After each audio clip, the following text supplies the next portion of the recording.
Hello all of you. हम लोग OMR में टॉपिक्स डिस्कस कर रहे हैं। बीटीएससी डेंटल सर्जन के लिए हम लोगों ने एक्स्ट्रा ओरल रेडियोग्राफ देख लिया था, रेडियोलॉजी का।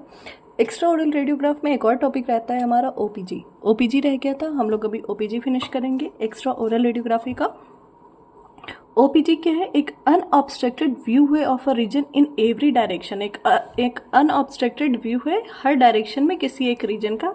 That is displaying of entire maxillomandibular region on a single film. OPG में हम क्या करते हैं, एक सिंगल फिल्म पे हमें पूरा का पूरा मैक्सिलोमैंडिबुलर रीजन हमें एक सिंगल फिल्म पे दिखता है। इस टेक्निक को किसने प्रपोज किया था कि हमने use of intraoral extraoral source of radiation से ये करना है? Proposed by Hisugu Numata. ये जो टेक्निक ये जो बताया कि ओपीजी हमें एक्स्ट्रा ओरल रेडिएशन के थ्रू फुल माउथ का लेना है, ये बताया हमें हिसुगु नुमाटा ने। Robert Nelson and John W Kumpula ने टेक्निक डेवलप की। पैन ओरामिक रेडियोग्राफ की टेक्निक इन दोनों ने डेवलप की। बताया उन्होंने कि extra oral source of radiation से हम लेंगे। टेक्निक जो है इन दोनों ने डेवलप की, रॉबर्ट नेल्सन एंड कुम्पुला ने। एंड ओपीजी मशीन के इन्वेंटर कौन है? Host Berger is inventor of OPG machine. OPG machine की प्रिंसिपल क्या है? किस प्रिंसिपल पे ये काम करता है? Single tomographic image of maxillary mandibular structure including teeth and supporting heart tissue. Single tomographic image होगी मैक्सिलरी मैंडिबुलर स्ट्रक्चर की, उसके साथ साथ टेथ और हार्ट टिश्यू सब के सब आएंगे। स्लिट बीम टेक्निक, जो टेक्निक हम यूज करते हैं ओपीजी में वो है slit beam technique. Machine have slit shaped lead collimator. Collimator किसका होता है? लेड का ही होता है, हमने पीछे भी देखा है। तो मशीन में स्लिट शेप्ड लेड कॉलीमेटर होता है एक्सरे सोर्स और इमेज रिसेप्टर के पास। इससे क्या हो रहा है, हमारा जो बीम है ना वो शार्प और फोकस्ड एरिया पे जा रहा है, नैरो होके बीम जो है वो नैरो हो रहा है, जिसकी वजह से उसका जो एरिया है जहां पे बीम को जाना है वो बहुत ही कन्फाइंड हो जाएगा और सटीक होगा। स्लिट बीम टेक्निक होगा ओपीजी में। प्रोसेस क्या होती है ओपीजी की? X-ray source and image receptor are moving in OPG while patient is stationary. Patient अपने पोजिशन पर रहता है और उसके अराउंड एक्सरे मशीन और इमेज रिसेप्टर घूमते हैं। अब क्या हो रहा है? X-ray tube head orbits around the back of the patient's head. X-ray tube head कहां से है? पीछे से पेशेंट के हेड के। जबकि इमेज रिसेप्टर कहां ऑर्बिट कर रहा है? Front of patient, in front of patient face. Patient के फेस में, फेस के आगे ओपीजी में क्या रोटेट हो रहा होता है? Image receptor. और पीछे से क्या रोटेट हो रहा होता है? सर के पीछे से एक्सरे ट्यूब हेड। अब इसमें एक चीज आती है फैंटम और घोस्ट इमेज। ओपीजी में एक चीज होती है फैंटम या घोस्ट इमेज। ये कब प्रोड्यूस होगा?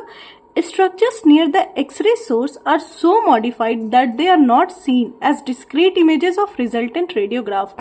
इसको हम लोग फैंटम या घोस्ट इमेज कहते हैं। ऐसे स्ट्रक्चर जो एक्सरेज के इतने ज्यादा क्लोज होते हैं ना कि वो मॉडिफाई नहीं हो पाते और डिस्क्रीट अच्छे से हमें नहीं दिख पाते हैं, बिल्कुल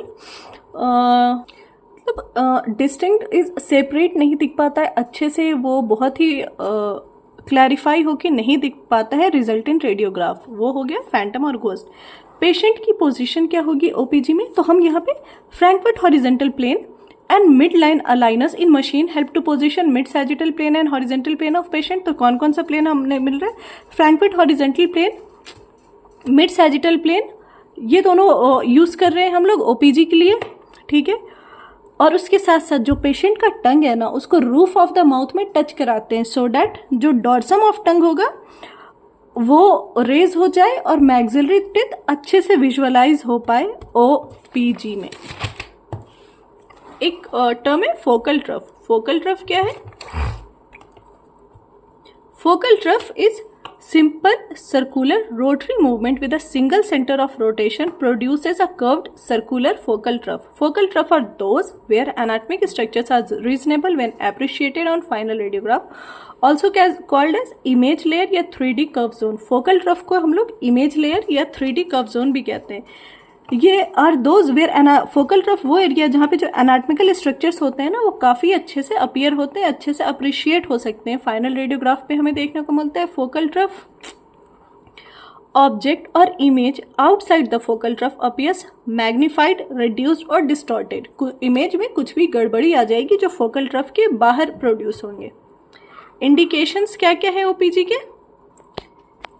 ये डॉक्टर एच नुमाटा, हिशुगु नुमाटा है ना, he is also father of OPG, he is father of OPG. H Numata और एंड हिशुगु नुमाटा ये फादर है ओपीजी।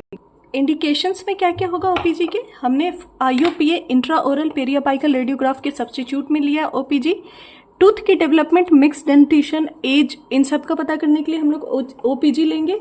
जो टूथ की पैथोलॉजीज होंगी उनके लिए ओपीजी लेंगे, जैसे कि डेवलपमेंटल एनोमलीज हो गई, ऐसे इंटायर जॉ का एग्जामिनेशन हमें करना हो हाइपोडोंशिया के केस में, सुपर न्यूमेररी टिथ के केस में माइक्रोडोंशिया, मैक्रोडोंशिया, ट्रांसपोर्टेशन, एक्टोपिक इरप्शन, इन सब केसेस में हमने ओपीजी चाहिए होगा।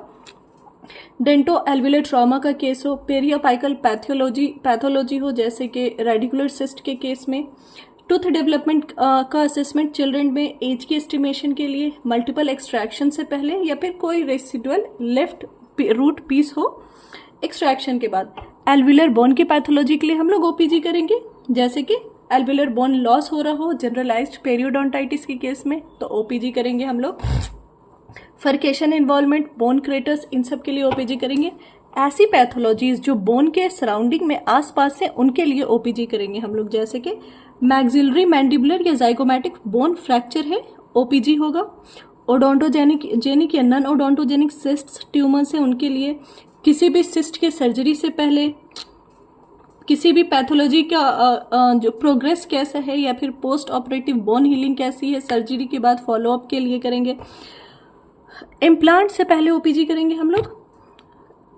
उसके बाद फॉरेंसिक्स में भी ओपीजी का यूज होगा, जेंडर आइडेंटिफिकेशन इन फॉरेंसिक्स, उसके लिए कॉन्डाइल या टीएमजे की पैथोलॉजी में हम लोग यूज करेंगे ओपीजी का, जैसे कि टीएमजे की पैथोलॉजीज हो, कॉन्डाइलर नेक फ्रैक्चर हो रहा हो, एंकाइलोसिस हो, एप्लाशिया हाइपोप्लेशिया हो, कॉन्डाइल में आर्थराइटिस हो, इन सब केस में, या फिर मैक्सिलरी साइनस के लिए ओपीजी करेंगे। एस्टेरॉइड प्रोसेस की इलॉन्गेशन, उसमें हम लोग ओपीजी करेंगे। ईगल सिंड्रोम में होता है स्टाइलॉइड प्रोसेस का इलॉन्गेशन, किस में होगा? ईगल्स सिंड्रोम में होता है। एडवांटेज क्या है ओपीजी का? ओपीजी का एडवांटेज ये है कि ये एक सिंपल प्रोसीजर होता है और पेशेंट को बहुत कम कॉम्प्रोमाइज करना पड़ता है, या फिर बहुत ही पेशेंट के लिए बहुत इजी होता है ये। ट्रिस्मस और गैगिंग वाले प्रॉब्लम पेशेंट्स में आराम से ओपीजी ये लोग करवा सकते हैं, कोई इशू नहीं होगा। मैक्सिला और मैंडिबल दोनों एक ही फिल्म में हमें विजिबल हो जाएगा। पेशेंट का डोज ओपीजी में बहुत लो होगा रेडिएशन का। उसके साथ साथ आपको पेशेंट को एजुकेट करने के लिए ना ओपीजी एक अच्छा वैल्यूबल एड साबित होगा। ऑब्जेक्ट लोकलाइजेशन के लिए रेडिएशन डोज जो ओपीजी का है ना, ये इंपॉर्टेंट है। रेडिएशन डोज जो ओपीजी का होता है ना, वो 1/3 होता है जितना फुल माउथ आईओपीए में रेडिएशन किसी एक पेशेंट को मिलेगा, उसका 1/3 होता है रेडिएशन ओपीजी में। 1/3 of full mouth IUPA radiation dose in OPG, ठीक है। अब डिसएडवांटेज क्या है? ओपीजी का डिसएडवांटेज ये है कि ये एक 2D स्ट्रक्चर है, 2D रिप्रेजेंटेशन है 3D स्ट्रक्चर का, जिसमें कि bone width and density measure नहीं कर सकते। ओपीजी में हम बोन विड्थ और डेंसिटी मेजर नहीं कर सकते। फोकल ट्रफ के बाहर का जो एरिया होगा वो अच्छे से विजुअलाइज नहीं होगा हमें। ज्योमेट्रिकल डिस्टॉर्शन हो सकता है, मैग्निफिकेशन हो सकता है। स्पाइन की ओवरलैपिंग की वजह से क्या होता है, एंटीरियर टीथ है ना, वो बहुत पतले होकर दिखते हैं हमें, पुअरली रजिस्टर्ड होते हैं। और ओपीजी की मशीन बहुत महंगी आती है, उसकी कॉस्ट बहुत हाई होती है।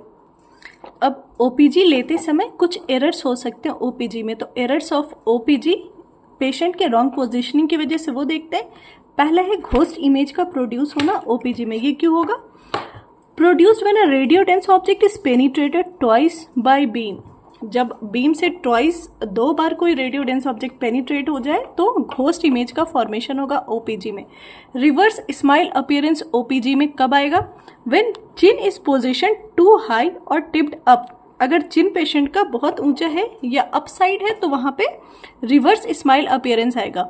एग्जैजरेटेड स्माइल कब आएगा? इसका जस्ट अपोजिट में, चिन अगर टू लो प्लेस्ड है तो एग्जैजरेटेड स्माइल आएगी पेशेंट की। एंटीरियर टिथ में appear narrow, anterior teeth narrow appear हो सकता है। जब पेशेंट का जो हेड है ना वो फोकल ट्रफ से बहुत आगे प्लेस करवा दिया जाए तो एंटीरियर टिथ जो होगा वो नैरो अपीयर होगा। एंटीरियर टिथ वाइड और ब्लड ऐसे ही कब होगा, जब फोकल ट्रफ से पेशेंट की ओरल कैविटी को बहुत पीछे पोजीशन करवा दें अगर, तो वाइडेंड एंड ब्लड होगा। पेशेंट हेड, पेशेंट का जो हेड एक्सरे ट्यूब के साइड अगर टिल्ट हो जाए ना तो पेशेंट का हेड जो होगा इनलार्ज दिखेगा। If patient is not sitting और standing with a straight spine, अगर पेशेंट अपराइट सिट नहीं कर रहा है या उसकी अपराइट स्टैंडिंग पोजीशन नहीं होगी ना तो जो सर्वाइकल स्पाइन स्लाउच करेगा ना तो cervical spine appears as a pyramid shape radio opacity in the centre of film and obscure diagnostic important. क्या होगा, अगर पेशेंट का सर्वाइकल स्पाइन है ना, अगर पेशेंट सिटिंग अपराइट नहीं हो रहा है, बैठ रहा है या खड़ा सीधा नहीं है और स्लाउच कर रहा है, तो जो ये स्पाइन है ना वो पिरामिड शेप्ड रेडियोग्राफी पे अपीयर होगा। उसके साथ और इमेजेस जो होंगे वो ऑब्सक्योर होंगे, इमेजेस क्लियर नहीं दिखेंगे। क्या होगा कि टिथ होगा या बोन होगा ना वो फेंटली विजिबल हो जाएगा, पूरा ब्लॉक तो नहीं होगा लेकिन विजिबल भी क्लियर नहीं होगा टिथ, और उसके साथ साथ जो बोन होगा वो बहुत ही फेंटली विजिबल होगा। और ऐसा क्यों होगा, क्योंकि सर्वाइकल वर्टिब्रे जो है ना वो ब्लॉक कर देगा एक्सरे बीम को। जैसे ही ट्यूब हेड पेशेंट के पीछे से घूम रहा है ना तो उस एक्सरे को सर्वाइकल वर्टिब्रे जो है वो एक्सरेज को ब्लॉक कर देगा, जिसकी वजह से रेडियो ओपेक शैडो बनेगा और फिल्म के मिडल में आ जाएगा वो, जिसकी वजह से टिथ और बोन जो है वो क्लियर नहीं विजिबल होंगे हमें। इमेजेस ब्लर्ड आएंगी अगर पेशेंट हिल गया तो रेडियोग्राफ पे। एक 2 पॉइंट एक्स्ट्रा ओरल रेडियोग्राफ में रह गया था, एक्स्ट्रा ओरल रेडियोग्राफ की स्क्रीन फिल्म्स में। Screen films are routinely used, extra oral radiograph में जो स्क्रीन फिल्म्स जो रूटीनली यूज की जाती है ना वो सेम है जो कि फिल्म के कैसेट्स एंड ग्रिड में यूज होता है, ठीक है। Screen films is sensitive to blue and green light and used commonly.